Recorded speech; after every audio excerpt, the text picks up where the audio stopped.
गुरु और शिष्य का संबंध केवल शिक्षा और अनुशासन का नहीं होता, वो आत्मा से आत्मा का जुड़ाव होता है। जब मुकुंद पहली बार श्री युक्तेश्वर गिरी के चरणों में बैठे तो उनके भीतर का तूफान थम गया। उन्हें लगा जैसे वर्षों से भटकती आत्मा को आखिरकार अपना आश्रय मिल गया हो। गुरु की उपस्थिति केवल ज्ञान से भरी नहीं थी, बल्कि उनमें एक ऐसी शक्ति थी जो शब्दों से परे थी। उनकी आंखों की गहराई में वो शांति थी जो केवल साधना से आती है। जब वे बोलते तो हर शब्द आत्मा को छू लेता। मुकुंद जानते थे कि ये कोई साधारण मुलाकात नहीं है, ये जन्मों का संबंध है। ये वही डोर है जिसने उन्हें बचपन से खींचा था। श्री युक्तेश्वर गिरी ने अपने शिष्य को सहज प्रेम से अपनाया, लेकिन साथ ही कठोर अनुशासन में ढाला। वे कहते, आध्यात्मिक पथ आसान नहीं है।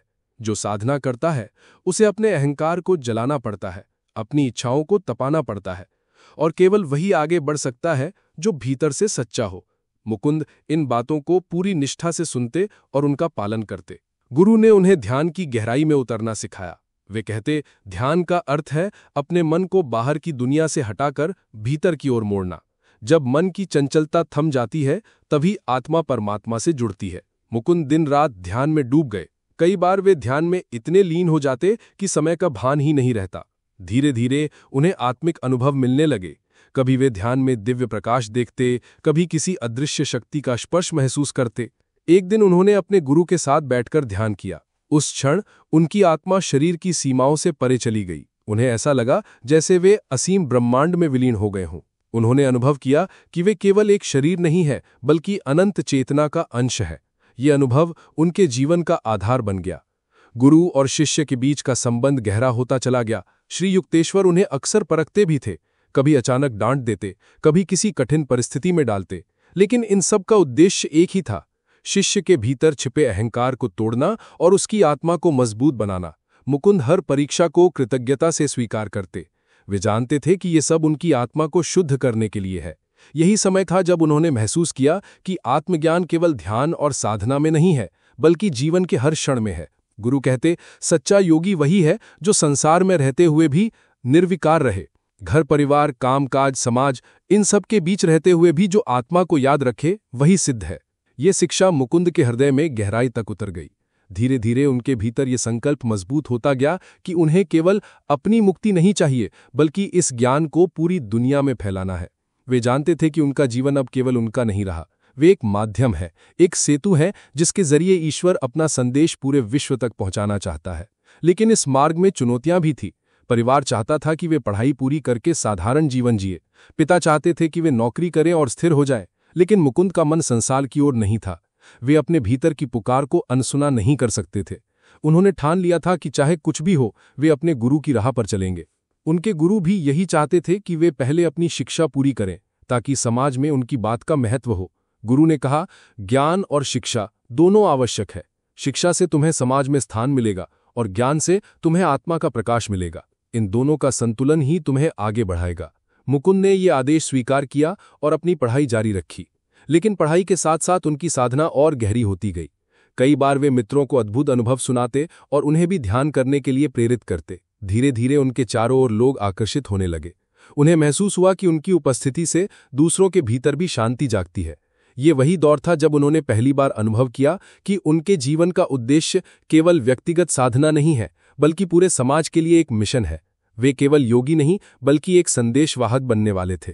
गुरु ने उनकी आत्मा को इस मिशन के लिए तैयार किया। वे कहते, तुम्हें भारत से बाहर जाना होगा। पश्चिमी देशों में आध्यात्मिक ज्ञान की प्यास है। वे भौतिकता में डूब गए हैं, लेकिन उनके भीतर आत्मा की पुकार है। तुम्हें वहां जाकर योग और ध्यान का संदेश देना होगा। मुकुंद इन वचनों को सुनकर अचंभित भी हुए और भावुक भी। ये कार्य सरल नहीं था, लेकिन उन्होंने महसूस किया कि यही उनकी नियति है।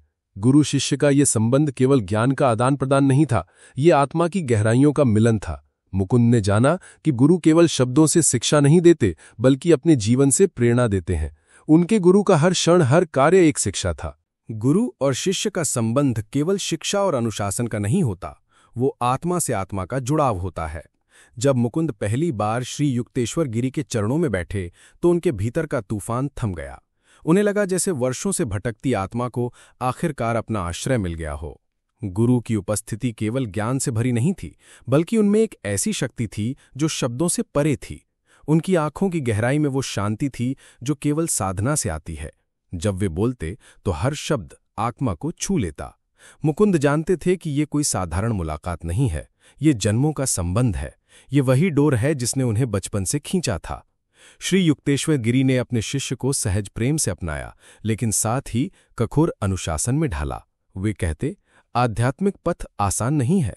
जो साधना करता है उसे अपने अहंकार को जलाना पड़ता है, अपनी इच्छाओं को तपाना पड़ता है, और केवल वही आगे बढ़ सकता है जो भीतर से सच्चा हो। मुकुंद इन बातों को पूरी निष्ठा से सुनते और उनका पालन करते। गुरु ने उन्हें ध्यान की गहराई में उतरना सिखाया। वे कहते, ध्यान का अर्थ है अपने मन को बाहर की दुनिया से हटाकर भीतर की ओर मोड़ना। जब मन की चंचलता थम जाती है तभी आत्मा परमात्मा से जुड़ती है। मुकुंद दिन रात साधना में डूब गए। कई बार वे ध्यान में इतने लीन हो जाते कि समय का भान ही नहीं रहता। धीरे धीरे उन्हें आत्मिक अनुभव मिलने लगे। कभी वे ध्यान में दिव्य प्रकाश देखते, कभी किसी अदृश्य शक्ति का स्पर्श महसूस करते। एक दिन उन्होंने अपने गुरु के साथ बैठकर ध्यान किया। उस क्षण उनकी आत्मा शरीर की सीमाओं से परे चली गई। उन्हें ऐसा लगा जैसे वे असीम ब्रह्मांड में विलीन हो गए हों। उन्होंने अनुभव किया कि वे केवल एक शरीर नहीं है, बल्कि अनंत चेतना का अंश है। यह अनुभव उनके जीवन का आधार बन गया। गुरु और शिष्य के बीच का संबंध गहरा होता चला गया। श्री युक्तेश्वर उन्हें अक्सर परखते भी थे, कभी अचानक डांट देते, कभी किसी कठिन परिस्थिति में डालते, लेकिन इन सब का उद्देश्य एक ही था, शिष्य के भीतर छिपे अहंकार को तोड़ना और इसकी आत्मा को मजबूत बनाना। मुकुंद हर परीक्षा को कृतज्ञता से स्वीकार करते। वे जानते थे कि ये सब उनकी आत्मा को शुद्ध करने के लिए है। यही समय था जब उन्होंने महसूस किया कि आत्मज्ञान केवल ध्यान और साधना में नहीं है, बल्कि जीवन के हर क्षण में है। गुरु कहते, सच्चा योगी वही है जो संसार में रहते हुए भी निर्विकार रहे। घर, परिवार, कामकाज, समाज, इन सब के बीच में रहते हुए भी जो आत्मा को याद रखे वही सिद्ध है। ये शिक्षा मुकुंद के हृदय में गहराई तक उतर गई। धीरे धीरे उनके भीतर ये संकल्प मजबूत होता गया कि उन्हें केवल अपनी मुक्ति नहीं चाहिए, बल्कि इस ज्ञान को पूरी दुनिया में फैलाना है। वे जानते थे कि उनका जीवन अब केवल उनका नहीं रहा, वे एक माध्यम है, एक सेतु है, जिसके जरिए ईश्वर अपना संदेश पूरे विश्व तक पहुंचाना चाहता है। लेकिन इस मार्ग में चुनौतियां भी थीं। परिवार चाहता था कि वे पढ़ाई पूरी करके साधारण जीवन जिएं। पिता चाहते थे कि वे नौकरी करें और स्थिर हो जाएं, लेकिन मुकुंद का मन संसार की ओर नहीं था। वे अपने भीतर की पुकार को अनसुना नहीं कर सकते थे। उन्होंने ठान लिया था कि चाहे कुछ भी हो, वे अपने गुरु की राह पर चलेंगे। उनके गुरु भी यही चाहते थे कि वे पहले अपनी शिक्षा पूरी करें, ताकि समाज में उनकी बात का महत्व हो। गुरु ने कहा, ज्ञान और शिक्षा दोनों आवश्यक हैं। शिक्षा से तुम्हें समाज में स्थान मिलेगा और ज्ञान से तुम्हें आत्मा का प्रकाश मिलेगा। इन दोनों का संतुलन ही तुम्हें आगे बढ़ाएगा। मुकुंद ने यह आदेश स्वीकार किया और अपनी पढ़ाई जारी रखी। लेकिन पढ़ाई के साथ साथ उनकी साधना और गहरी होती गई। कई बार वे मित्रों को अद्भुत अनुभव सुनाते और उन्हें भी ध्यान करने के लिए प्रेरित करते। धीरे धीरे उनके चारों ओर लोग आकर्षित होने लगे। उन्हें महसूस हुआ कि उनकी उपस्थिति से दूसरों के भीतर भी शांति जागती है। यही वो दौर था जब उन्होंने पहली बार अनुभव किया कि उनके जीवन का उद्देश्य केवल व्यक्तिगत साधना नहीं है, बल्कि पूरे समाज के लिए एक मिशन है। वे केवल योगी नहीं, बल्कि एक संदेशवाहक बनने वाले थे। गुरु ने उनकी आत्मा को इस मिशन के लिए तैयार किया। वे कहते, तुम्हें भारत से बाहर जाना होगा। पश्चिमी देशों में आध्यात्मिक ज्ञान की प्यास है। वे भौतिकता में डूब गए हैं, लेकिन उनके भीतर आत्मा की पुकार है। तुम्हें वहां जाकर योग और ध्यान का संदेश देना होगा। मुकुंद इन वचनों को सुनकर अचंभित भी हुए और भावुक भी। यह कार्य सरल नहीं था, लेकिन उन्होंने महसूस किया कि यही उनकी नियति है। गुरु शिष्य का ये संबंध केवल ज्ञान का आदान प्रदान नहीं था, ये आत्मा की गहराइयों का मिलन था। मुकुंद ने जाना कि गुरु केवल शब्दों से शिक्षा नहीं देते, बल्कि अपने जीवन से प्रेरणा देते हैं। उनके गुरु का हर क्षण, हर कार्य एक शिक्षा था। गुरु की छाया में बीतते दिन मुकुंद के लिए साधना और आत्म परिवर्तन के दिन थे। उनके भीतर का हर अंश धीरे धीरे रूपांतरित हो रहा था। वे अब केवल एक जिज्ञासु बालक नहीं रहे थे, बल्कि आत्मा के मार्ग पर चलने वाले साधक बन चुके थे। श्री युक्तेश्वर गिरी के सानिध्य में उन्हें जीवन का वास्तविक उद्देश्य स्पष्ट होने लगा था। शहर की भीड़भाड़, परिवार की जिम्मेदारियां और दुनियावी आकर्षण कभी कभी उन्हें छूते जरूर, लेकिन उनकी आत्मा अब किसी और दिशा में खिंच चुकी थी। वे जानते थे कि उनका जीवन अब सामान्य नहीं रहा। उनके गुरु ने जब कहा था, तुम्हें पश्चिम जाना होगा और योग का संदेश फैलाना होगा, तो ये शब्द उनके भीतर स्थायी रूप से अंकित हो गए थे। लेकिन पश्चिम का मार्ग अभी दूर था। पहले उन्हें अपने भीतर उस शक्ति को विकसित करना था जो उन्हें संसार के सामने खड़ा कर सके। गुरु ने उन्हें चेतावनी दी थी, बिना भीतर की मजबूती के बाहर की यात्रा अधूरी होगी। जब तक तुम आत्मा के अनुभव को पूरी तरह जी नहीं लेते, तब तक दुनिया तुम्हें नहीं समझेगी। मुकुंद ने यह बात अपने हृदय में बैठा ली। वे ध्यान में और गहराई तक जाने लगे। उनकी साधना अब केवल घंटों तक बैठने की प्रक्रिया नहीं रही, बल्कि उनके जीवन का हर क्षण ध्यानमय हो गया। चलते समय, खाते समय, पढ़ते समय उनका मन भीतर की चेतना से जुड़ा रहता। कभी वे दिव्य प्रकाश की लहरें देखते, कभी अनसुनी ध्वनियां सुनते। कभी ऐसा होता कि पूरा शरीर ऊर्जा से भर जाता और वे हल्के होकर ऊपर उठने का अनुभव करते। ये सब अनुभव केवल रहस्यमय नहीं थे, बल्कि उनके लिए मार्गदर्शक थे। हर अनुभव उन्हें ये बताता कि आत्मा की यात्रा वास्तविक है, यह केवल कल्पना या किताबों का विषय नहीं है। गुरु अक्सर उन्हें जीवन की व्यावहारिकता भी सिखाते। वे कहते, सिर्फ ध्यान करने से जीवन पूर्ण नहीं होता, तुम्हें दुनिया के बीच खड़ा होकर अपनी साधना को जीना होगा, तभी तुम्हारा ज्ञान सार्थक होगा। यही कारण था कि उन्होंने मुकुंद को पढ़ाई पूरी करने का आदेश दिया। हालांकि मुकुंद का मन शिक्षा में कम लगता, लेकिन गुरु की आज्ञा उनके लिए सर्वोच्च थी। उन्होंने अपने कॉलेज की पढ़ाई जारी रखी। अक्सर ऐसा होता कि वे क्लासरूम में बैठे होते और भीतर ध्यान की अवस्था में डूब जाते। उनके सहपाठी उन्हें देखकर चकित रह जाते कि कोई इतना शांत और अलग कैसे हो सकता है।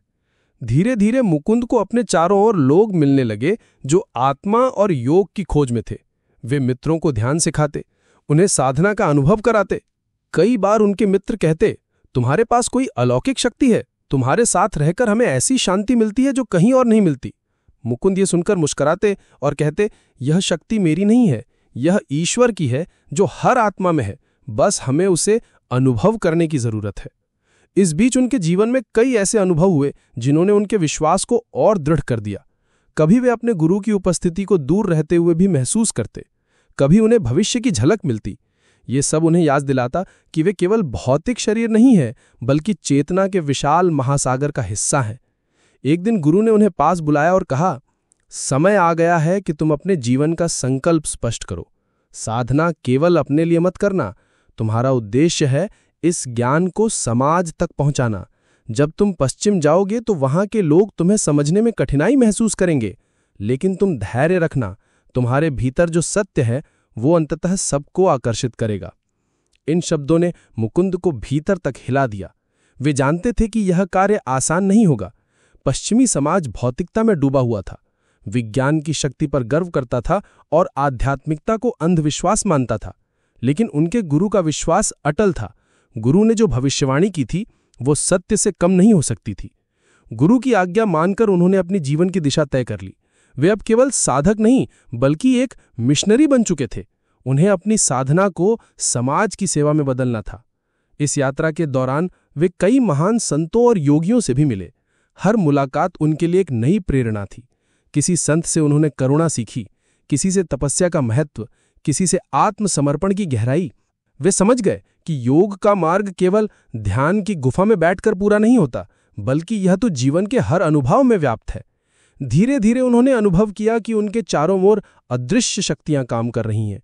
कभी अचानक किसी समस्या का समाधान मिल जाता, कभी कोई अनजान व्यक्ति उनकी मदद करने आ जाता। ये सब मानो ब्रह्मांड उन्हें उनके मार्ग की पुष्टि दे रहा था। परिवार अब भी चाहता था कि वे सामान्य जीवन जिएं। पिता अक्सर उन्हें समझाते, बेटा योग और ध्यान ठीक है, लेकिन जीवन में स्थिरता भी जरूरी है। नौकरी करो, परिवार बसाओ, यही जीवन का मार्ग है। लेकिन मुकुंद का मन अब किसी और दिशा में था।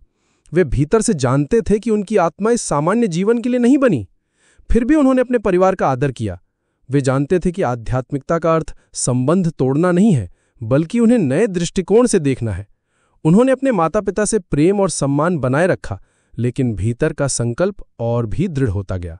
एक समय आया जब उनके भीतर से आवाज उठी, अब पश्चिम की यात्रा का समय निकट है। यह आवाज केवल उनकी कल्पना नहीं थी, बल्कि गुरु के आशीर्वाद से उत्पन्न हुई प्रेरणा थी। वे जानते थे कि आने वाले वर्षों में उनका जीवन एक नया मोड़ लेने वाला है। गुरु की शिक्षाओं के साथ साथ वे धीरे धीरे इस बात को भी समझने लगे कि योग केवल ध्यान या आसनों तक सीमित नहीं है। योग का वास्तविक अर्थ है आत्मा और परमात्मा का मिलन, और यह मिलन तब होता है जब हम अपने अहंकार को छोड़कर ब्रह्मांड की चेतना में विलीन हो जाते हैं। यही वो सत्य था जो वे पूरी दुनिया को बताना चाहते थे। यही वो बीज था जो एक दिन विशाल वटवृक्ष बनने वाला था। समय धीरे धीरे मुकुंद अब परमहंस योगानंद को उस महान यात्रा की ओर ले जा रहा था जिसकी भविष्यवाणी उनके गुरु ने पहले ही कर दी थी। भारत की धरती पर रहते हुए उनका हृदय गहराई से जुड़ा था, लेकिन ब्रह्मांड अब उन्हें पश्चिम की ओर बुला रहा था। ये केवल एक यात्रा नहीं थी, बल्कि एक आध्यात्मिक क्रांति का आरंभ था। गुरु श्री युक्तेश्वर गिरी ने उन्हें बार बार तैयार किया था। उन्होंने कहा था, जब तुम पश्चिम जाओगे तो वहां के लोग तुम्हें परखेंगे, तुम्हारे शब्दों पर सवाल करेंगे। वे विज्ञान के अनुयायी हैं, तर्क के समर्थक हैं, लेकिन याद रखना, सत्य का प्रकाश इतना तेज होता है कि वो हर संदेह को मिटा देता है। तुम केवल अपने अनुभवों को बांटना, सत्य स्वयं बोल उठेगा। इन शब्दों को हृदय में धारण कर योगानंद ने अपने जीवन को पूरी तरह साधना और सेवा में समर्पित कर दिया। कॉलेज की पढ़ाई पूर्ण करने के बाद उन्होंने अपना समय आश्रम और योग प्रचार में लगाना शुरू किया। उनके चारों ओर शिष्य इकट्ठे होने लगे, जिन्हें ध्यान, प्राणायाम और आत्मा की खोज में गहरी रुचि थी। वे केवल एक अध्यापक नहीं थे, बल्कि आत्मा के जागरण के प्रेरक थे। जल्द ही नियति ने वो दिन ला दिया जब उन्हें अमेरिका जाने का निमंत्रण मिला। 1920 में उन्हें बॉस्टन में होने वाले एक धार्मिक सम्मेलन में भारत का प्रतिनिधित्व करने के लिए आमंत्रित किया गया। ये सुनकर वे गहरी भावनाओं से भर उठे। ये वही क्षण था जिसका संकेत उनके गुरु ने वर्षों पहले दिया था। समुद्र यात्रा के लिए जब वे जहाज पर चढ़े तो उनके हृदय में एक अजीब सी शांति और उत्साह दोनों थे। जहाज के डेक पर खड़े होकर जब उन्होंने विशाल अटलांटिक महासागर को देखा तो मन में विचार आया, यह जल की नहीं, आत्मा की यात्रा है। जैसे यह महासागर भारत और पश्चिम को जोड़ता है, वैसे ही योग का संदेश भी आत्माओं को जोड़ देगा। यात्रा आसान नहीं थी। जहाज पर कई यात्री उन्हें देखकर उत्सुकता से प्रश्न पूछते, आप भारत से हैं? ये चोगा क्यों पहना है? क्या आप किसी साधु हैं? क्या आप चमत्कार कर सकते हैं? योगानंद मुस्कुराकर कहते, मैं कोई चमत्कारी नहीं हूं, मैं केवल साधना का दूत हूं। असली चमत्कार यह है कि हम अपने भीतर के ईश्वर को पहचान लें। इस सरल उत्तर ने कई यात्रियों को आकर्षित किया। कुछ उनके साथ ध्यान करना चाहते तो कुछ केवल उनकी संगति में बैठकर शांति का अनुभव करते। यही उनके जीवन का रहस्य था। जहां भी वे जाते वातावरण बदल जाता, लोगों के मन शांत और स्थिर हो जाते। अमेरिका पहुंचकर उन्होंने पहली बार पश्चिमी भूमि पर कदम रखा। बोस्टन का माहौल उनके लिए बिल्कुल अलग था। ऊंची इमारतें, मशीनों की गूंज, व्यस्त जीवन शैली, सब कुछ भारत से बिल्कुल विपरीत था। लेकिन उनके भीतर की शांति और आत्मविश्वास ने उन्हें हर स्थिति में सहज बनाए रखा। सम्मेलन का दिन आया। वहां भिन्न भिन्न धर्मों और पंथों के प्रतिनिधि उपस्थित थे। जब योगानंद मंच पर पहुंचे तो सभी की निगाहें उन पर टिक गईं। उनकी वेशभूषा अलग थी, लेकिन उनके चेहरे पर गहरी शांति और आंखों में करुणा झलक रही थी। उन्होंने सरल शब्दों में कहा, दोस्तों, मैं भारत से योग का संदेश लेकर आया हूं। योग केवल शरीर को स्वस्थ रखने का साधन नहीं है, ये आत्मा को परमात्मा से जोड़ने का विज्ञान है। ये किसी धर्म से बंधा नहीं है, बल्कि हर इंसान की आत्मा से जुड़ा है। आप चाहे किसी भी धर्म या संस्कृति से हों, योग का अनुभव आपको अपनी वास्तविकता से मिलवा सकता है। यह भाषण सुनकर सभा में गहरी चुप्पी छा गई। लोग महसूस कर रहे थे कि ये केवल शब्द नहीं है, बल्कि आत्मा की गहराई से निकला सत्य है। उस क्षण से योगानंद का पश्चिमी सफर शुरू हो गया। बोस्टन में उन्होंने एक छोटा सा केंद्र शुरू किया, जहां लोग ध्यान सीखने आते। धीरे धीरे उनकी ख्याति फैलने लगी। अखबारों ने उन्हें हिंदू योगी और मैसेंजर ऑफ योगा कहकर प्रस्तुत किया। लोग उनके व्याख्यान सुनने के लिए उमड़ने लगे। लेकिन यह सफर इतना सरल भी नहीं था। कई बार उन्हें संदेह और आलोचना का सामना करना पड़ा। कुछ लोग कहते, ये विदेशी हमें क्या सिखाएगा, हमारे पास तो पहले से ही चर्च और धर्म है। लेकिन योगानंद ने धैर्य रखा। वे किसी बहस में नहीं पड़ते, बस कहते, सत्य अनुभव करने की चीज है, मानने की नहीं। धीरे धीरे लोग उनके साथ ध्यान करके खुद अनुभव करने लगे, और अनुभव ने ही उनका विश्वास बदल दिया। वे समझ गए कि ये साधु सचमुच कुछ अलग लेकर आया है। 1920 से 1925 तक योगानंद ने अमेरिका के विभिन्न शहरों में व्याख्यान दिए। हजारों लोग उन्हें सुनने आते। वे भरे हुए सभागारों में घंटों बोलते, लेकिन उनकी ऊर्जा कभी कम नहीं होती। उनके शब्दों में जादू नहीं, बल्कि आत्मा की शक्ति थी। उन्होंने अमेरिका में सेल्फ रियलाइजेशन फेलोशिप की नींव रखी। इसका उद्देश्य था ध्यान और योग की विधियों को संरचित रूप से लोगों तक पहुंचाना। ये संस्था आज भी विश्व भर में योगानंद की शिक्षाओं का प्रसार कर रही है। योगानंद ने पश्चिम में केवल योग नहीं, बल्कि भारत की आध्यात्मिक संस्कृति का सम्मान भी जगाया। उन्होंने भगवद गीता, वेदांत और ध्यान को सरल भाषा में समझाया। वे कहते थे, भारत ने हजारों वर्षों से आत्मा की खोज की है। अब ये ज्ञान पश्चिम के लिए भी है, क्योंकि आत्मा न तो पूर्व की है, न पश्चिम की। आत्मा सार्वभौमिक है। धीरे धीरे उनका प्रभाव इतना बढ़ा कि अमेरिका के प्रमुख समाचार पत्रों और रेडियो चैनलों ने भी उन्हें आमंत्रित करना शुरू कर दिया। हजारों लोग उनके व्याख्यान सुनने के बाद ध्यान की ओर आकर्षित हुए, लेकिन इस बीच उन्होंने एक बात और समझी। पश्चिमी समाज भले ही भौतिकता में आगे हो, लेकिन उनके हृदय में एक गहरी प्यास है। वे शांति, प्रेम और आत्मिक अनुभव की तलाश में है। यही कारण था कि योगानंद का संदेश उन्हें भीतर तक छू गया। हर व्याख्यान के बाद लोग उनसे व्यक्तिगत रूप से मिलना चाहते। कोई कहता, आपके शब्दों से मेरे जीवन की दिशा बदल गई। कोई कहता, मैंने पहली बार सच्ची शांति महसूस की। ये सुनकर योगानंद के हृदय में करुणा उमड़ आती। वे जानते थे कि उनका कार्य सही दिशा में है, लेकिन साथ ही उन्हें कई कठिनाइयों का भी सामना करना पड़ा। पश्चिमी कल्चर में रहना, अलग भाषा और जीवन शैली को अपनाना आसान नहीं था। कभी आर्थिक कठिनाई आती, कभी विरोध का सामना करना पड़ता, लेकिन हर चुनौती उनके लिए साधना का अवसर थी। वे कहते थे, कठिनाई आत्मा को मजबूत बनाती है। अगर जीवन में संघर्ष ना हो तो आत्मा की शक्ति कभी प्रकट नहीं होती। उनका जीवन धीरे धीरे भारत और पश्चिम का सेतु बन गया। वे अपने व्याख्यानों में कहते, पूर्व और पश्चिम का मिलन आवश्यक है। पूर्व आत्मा की खोज में समृद्ध है और पश्चिम भौतिक विज्ञान में। जब दोनों मिलेंगे तभी एक संतुलित और पूर्ण मानवता का निर्माण होगा। अमेरिका की धरती पर परमहंस योगानंद का मिशन अब और तेजी से फैलने लगा था। बॉस्टन से शुरू हुई ये छोटी सी लहर अब पूरे देश में आध्यात्मिक ज्वार का रूप ले रही थी। व्याख्यान सभाएं इतनी विशाल हो गईं कि कभी-कभी हजारों लोग एक साथ ध्यान करना सीखते। सभागारों में खामोशी ऐसी होती मानो समय रुक गया हो। जब योगानंद अपनी आंखें बंद कर ध्यान की ओर सबको ले जाते तो पूरा वातावरण ऊर्जा और शांति से भर जाता। उनकी ख्याति केवल साधारण लोगों तक सीमित नहीं रही। बड़े बड़े नेता, उद्योगपति, कलाकार और वैज्ञानिक भी उनसे मिलने आने लगे। उस समय अमेरिका में तेजी से भौतिक प्रगति हो रही थी, लेकिन आत्मिक शांति का संकट भी उतना ही गहरा था। लोग प्रसिद्धि, धन और विज्ञान की उपलब्धियों के बावजूद भीतर खालीपन महसूस करते। योगानंद ने उसी खालीपन को भरने का मार्ग दिखाया। एक प्रसिद्ध घटना है जब लूथर बरबैंक, जो अमेरिका के विख्यात वैज्ञानिक और वनस्पति विशेषज्ञ थे, योगानंद से मिले। बरबैंक ने पौधों की नस्लें बदलकर विज्ञान में क्रांति ला दी थी, लेकिन जब वे योगानंद के पास बैठे तो उन्होंने कहा, आपके पास जो शांति है वही असली विज्ञान है। प्रकृति की सबसे बड़ी शक्ति वही है जो आत्मा को जोड़ देती है। योगानंद ने उन्हें अपना अनागरिका शिष्य नाम दिया और उनकी साधना को आशीर्वाद दिया। इसी तरह कई कलाकार और लेखक भी उनके शिष्य बने। हॉलीवुड के कई सितारे भी उनसे प्रभावित हुए। योगानंद ने कभी किसी की सामाजिक हैसियत या प्रसिद्धि को महत्व नहीं दिया। वे केवल आत्मा को देखते। वे कहते, तुम चाहे कोई भी हो, तुम्हारे भीतर वही आत्मा है जो सब में है। पहचानो उस आत्मा को और तुम ईश्वर से जुड़ जाओगे। योगानंद का जीवन अब एक पुल की तरह हो गया था। वे मंच से बार बार कहते, पूर्व और पश्चिम का मिलन होना ही चाहिए। पूर्व ने आत्मा की गहराइयों की खोज की है और पश्चिम ने भौतिक विज्ञान को विकसित किया है। जब दोनों मिलेंगे तभी सच्ची सभ्यता का जन्म होगा। ये विचार सुनकर लोग प्रभावित होते, क्योंकि वे देख रहे थे कि योगानंद केवल एक धार्मिक व्यक्ति नहीं बल्कि मानवता को जोड़ने वाले दूत हैं। धीरे धीरे उनका संस्थान सेल्फ रियलाइजेशन फेलोशिप एक आंदोलन बन गया। हजारों लोग उनके द्वारा लिखी गई ध्यान तकनीकों को सीखने लगे। वे पत्राचार के माध्यम से भी लोगों तक साधना पहुंचाते। यहां तक कि जो लोग उनसे मिल भी नहीं सकते थे, वे भी पत्र के जरिए मार्गदर्शन पाते। योगानंद का उद्देश्य साफ था, हर इंसान को आत्म साक्षात्कार का अवसर मिले। इस दौरान उन्होंने अमेरिका के कई प्रमुख शहरों का दौरा किया। New York, Chicago, Los Angeles, San Francisco, हर जगह सभाएं भरी रहती।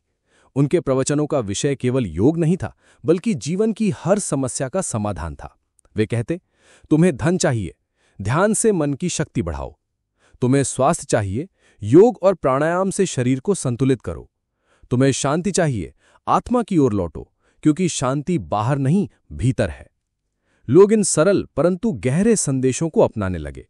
धीरे धीरे योगानंद का नाम अमेरिका में एक आध्यात्मिक नेता के रूप में फैल गया।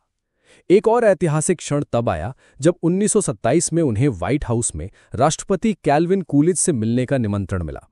राष्ट्रपति ने उनसे कहा, हमारे देश को केवल विज्ञान और उद्योग नहीं चाहिए, हमें आत्मा का विज्ञान भी चाहिए। योगानंद ने उत्तर दिया, सर, आत्मा का विज्ञान हर इंसान का जन्मसिद्ध अधिकार है। जब तक इंसान अपने भीतर के ईश्वर को नहीं पहचानता, तब तक बाहरी उपलब्धियां अधूरी हैं।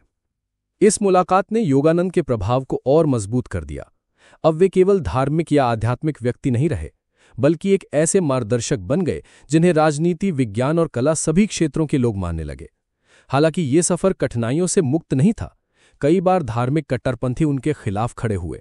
कुछ कहते ये विदेशी हमारे समाज में अजीब विचार फैला रहा है, लेकिन योगानंद कभी किसी विवाद में नहीं पड़े।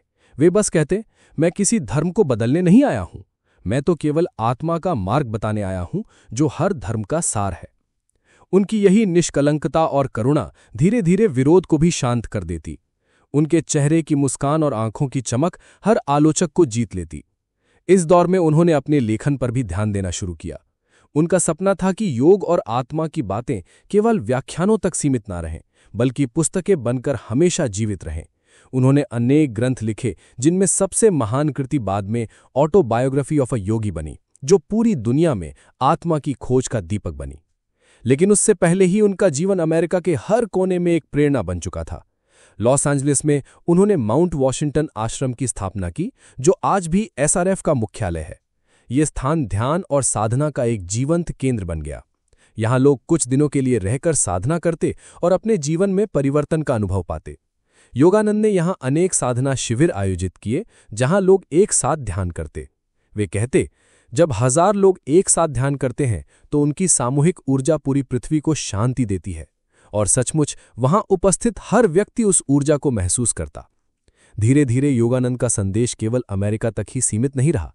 उनकी पुस्तकें और शिष्य यूरोप, दक्षिण अमेरिका और एशिया तक फैल गए। उनका जीवन अब एक वैश्विक आंदोलन बन चुका था, लेकिन उनके हृदय में हमेशा भारत की स्मृति बसी रहती। वे कहते, मेरा शरीर भले ही पश्चिम में है, लेकिन मेरी आत्मा हमेशा भारत की आत्मा से जुड़ी है। वे अपने गुरु श्री युक्तेश्वर गिरी के पत्रों और आशीर्वाद से शक्ति लेते और हर बार अनुभव करते कि उनकी यात्रा किसी अदृश्य हाथ द्वारा संचालित हो रही है। इस बीच उन्होंने कई भविष्यवाणियां भी की। वे कहते, एक दिन दुनिया योग को केवल व्यायाम के रूप में नहीं, बल्कि आत्मा के विज्ञान के रूप में अपनाएगी। एक दिन हर घर में ध्यान होगा और लोग शांति को बाहर नहीं, भीतर खोजेंगे। आज हम देखते हैं कि ये भविष्यवाणी सच हो चुकी है, लेकिन उस समय ये एक साहसिक विचार था। योगानंद की आवाज अब अमेरिका में आध्यात्मिकता की धड़कन बन गई थी। लोग उन्हें केवल एक शिक्षक नहीं, बल्कि स्वामी जी कहकर सम्मान देते, और उनके लिए सबसे बड़ा सम्मान ये था कि किसी इंसान का जीवन बदल जाए, कोई अपने भीतर की रोशनी को पहचान ले। लॉस एंजलिस के माउंट वॉशिंगटन आश्रम से योगानंद का मिशन और भी अधिक संगठित रूप लेने लगा। यहाँ उन्होंने ध्यान, साधना, भक्ति और सेवा का एक ऐसा केंद्र बनाया जहाँ हर जाति, हर धर्म और हर वर्ग के लोग आकर आत्मा की गहराइयों को अनुभव कर सकते थे। इस आश्रम का वातावरण इतना पवित्र और शांत था कि कोई भी वहां पहुंचकर तुरंत एक आंतरिक शांति को महसूस करता। योगानंद जी ने सेल्फ रियलाइजेशन फेलोशिप यानी SRF को केवल अमेरिका का नहीं, बल्कि पूरे विश्व का संगठन बनाने की योजना बनाई। उन्होंने पत्राचार पाठ्यक्रम शुरू किए ताकि जो लोग आश्रम नहीं आ सकते थे, वे भी घर बैठे योग, ध्यान और आत्म साक्षात्कार की साधना सीख सकें। धीरे धीरे ये पत्राचार हजारों लाखों लोगों तक फैल गया। इसी समय उन्होंने अपने गुरु श्री युक्तेश्वर गिरी से मिलने की गहरी लालसा महसूस की। लगभग 15 वर्ष बीत चुके थे जब उन्होंने भारत छोड़ा था। 1935 में वे भारत लौटे और अपने प्रिय गुरु के चरणों में पहुंचे। वो मिलन अत्यंत भावुक और आत्मिक था। युक्तेश्वर जी ने उन्हें देखकर कहा, मेरे बच्चे, तुम्हारा मिशन पूर्ण गति से चल रहा है, लेकिन अभी तुम्हें और भी कार्य करना है। भारत यात्रा के दौरान योगानंद ने कई संतों और महात्माओं से भी भेंट की। उन्होंने महात्मा गांधी से भी मुलाकात की और उन्हें ध्यान और प्राणायाम की विशेष तकनीकें सिखाईं। गांधी जी ने योगानंद की सरलता और आत्मिक शक्ति से प्रभावित होकर कहा, स्वामी जी, आपके भीतर जो ईश्वर का प्रकाश है, वही भारत और विश्व का भविष्य है। भारत में उन्होंने अपने पुराने साथियों और शिष्यों से भी मुलाकात की। बचपन की स्मृतियां, गुरु भाइयों से पुनर्मिलन और भारतीय आध्यात्मिक परंपरा का पुनः अनुभव उन्हें गहराई से स्पर्श कर गया।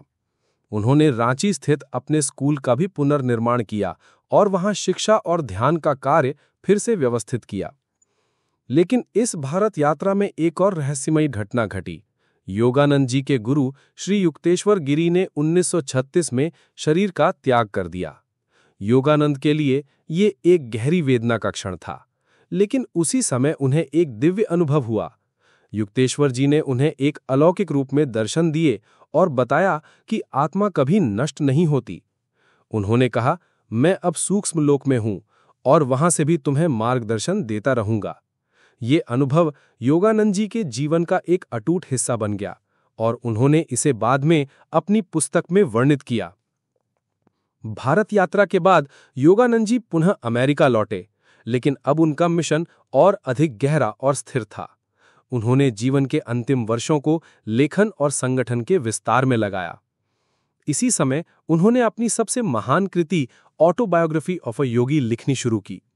इस पुस्तक में उन्होंने न केवल अपने जीवन की घटनाएं बल्कि अपने गुरु, संतों और रहस्यमय अनुभवों का भी अद्भुत वर्णन किया। ये पुस्तक केवल एक आत्मकथा नहीं थी, बल्कि एक आध्यात्मिक खजाना थी। जब 1946 में ये प्रकाशित हुई तो इसने पूरी दुनिया को हिलाकर रख दिया। ऑटोबायोग्राफी ऑफ अ योगी ने पश्चिम के लाखों लोगों को पहली बार भारतीय योग और संतों की झलक दिखाई। इसमें लाहिरी महाशय, श्री युक्तेश्वर, महाअवतार बाबाजी जैसे दिव्य संतों की कथाएं थीं, जिन्होंने लोगों को आश्चर्यचकित कर दिया। लेकिन ये केवल कहानियां नहीं थीं, ये उस आत्मिक सत्य का प्रमाण थीं जिसे योगानंद जी ने स्वयं जिया था। यह पुस्तक इतनी लोकप्रिय हुई कि आज तक इसे पढ़कर अनगिनत लोगों ने ध्यान और योग की राह पकड़ी। स्टीव जॉब्स जैसे आधुनिक युग के महान लोग इस पुस्तक से गहराई से प्रभावित हुए। वास्तव में ये पुस्तक योगानंद जी का अमर संदेश बन गई। योगानंद जी के अंतिम वर्षों में उनका स्वास्थ्य कुछ कमजोर होने लगा था, लेकिन उनकी आत्मिक शक्ति पहले की तरह उज्जवल रही। वे अक्सर कहते, मैं अब इस पृथ्वी से अपने कार्य को पूरा करके जा रहा हूं। मेरा शरीर जाएगा, लेकिन मेरा आत्मा और मेरा संदेश हमेशा जीवित रहेगा। 7 मार्च 1952 को लॉस एंजलिस में एक विशेष आयोजन हुआ। वहां भारत के राजदूत की विदाई के अवसर पर योगानंद ने एक अद्भुत भाषण दिया। उन्होंने भारत और अमेरिका के बीच आध्यात्मिक एकता की बात की और कहा, भारत जो योग और आत्मा का देश है और अमेरिका जो विज्ञान और प्रगति का देश है, जब दोनों मिलेंगे तभी मानवता को सच्चा स्वर्ण युग मिलेगा। ये उनके जीवन का अंतिम सार्वजनिक भाषण था। भाषण समाप्त करने के बाद उन्होंने धीरे धीरे अपनी आंखें बंद कीं और महामृत्युंजय की तरह गहन ध्यानावस्था में समाधि में प्रवेश कर गए। उसी क्षण उन्होंने अपने शरीर का त्याग कर दिया। उनकी समाधि इतनी दिव्य और रहस्यमयी थी कि आज भी लोग कहते हैं कि ये एक सामान्य मृत्यु नहीं थी। वे सचमुच महासमाधि में गए, जो केवल महायोगियों को प्राप्त होता है। उनके शरीर का विघटन हफ्तों तक नहीं हुआ और वह दिव्य सुगंध बिखेरता रहा। यह आज भी एक चमत्कारिक घटना के रूप में दर्ज है। योगानंद का शरीर भले ही इस धरती से चला गया, लेकिन उनकी आत्मा और उनका संदेश आज भी जीवित है। सेल्फ रियलाइजेशन फेलोशिप और योगदा सत्संग सोसाइटी भारत में आज भी उनके कार्य को आगे बढ़ा रहे हैं। उनका जीवन हमें ये सिखाता है कि सच्ची महानता प्रसिद्धि या धन में नहीं है, बल्कि उस आत्मा को पहचानने में है जो हम सब के भीतर है। वो कहते थे, तुम्हारा जन्म केवल खाने पीने और मरने के लिए नहीं हुआ है। तुम्हारा जन्म उस ईश्वर को जानने के लिए हुआ है जो तुम्हारे भीतर निवास करता है। ध्यान करो, आत्मा को खोजो और तुम्हें वो आनंद मिलेगा जिसे कोई छीन नहीं सकता। आज जब हम ऑटोबायोग्राफी ऑफ अ योगी पढ़ते हैं या उनके प्रवचन सुनते हैं, तो हमें ये अनुभव होता है कि वे केवल एक संत नहीं थे, बल्कि आत्मा के शाश्वत दूत थे।